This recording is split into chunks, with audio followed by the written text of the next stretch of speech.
So talk about why should we stick with it? Why should we stick with not just kindred, but slave narratives from the country's Yeah. slaveholding era? Yeah. I think, it's such an interesting, I get to ask this question a ton, obviously, not just even in this television work, but, I think it's worth pointing out that this is only a question people ask Black creatives, right? It's only Black creatives who get told there's a quota on the stories that you want to tell Mm. about your own history. And the truth is, like, why Kindred was such a profound book for me and still is, and why it's been an honor to make this show is that, like, it was the first book I ever finished that felt like it was actually talking directly to me, right?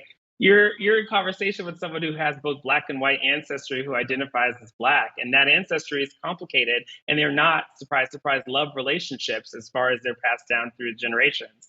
And storytelling is at its finest is supposed to be the place that we all can gather and assess our values and really ask ourselves real questions about who we are and where we come from. And I fear that when we talk about you know not telling stories about slavery, what do we why are we not telling those stories? Like, is there a shame that we're running from about this material?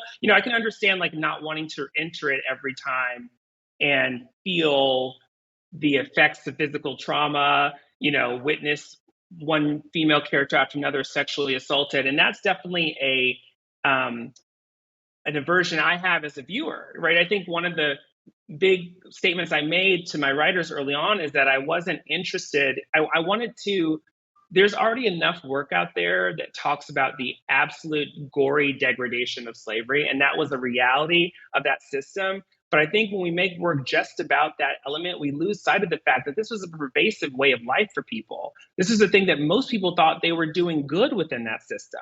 They thought, most slave owners thought they were good people, you know, and the things that were happening day to day, the things that Octavia Butler said, she wasn't really interested in runaway stories. She wanted stories of the people who stayed, right? She wanted stories of survival, and that to me is about giving ourselves a fuller sense of what the lives of these people were like. How do we empathize more purely? With our ancestors, with the people who came before us, with our forefathers, with the people who've left up the legacy of this country, warts and all.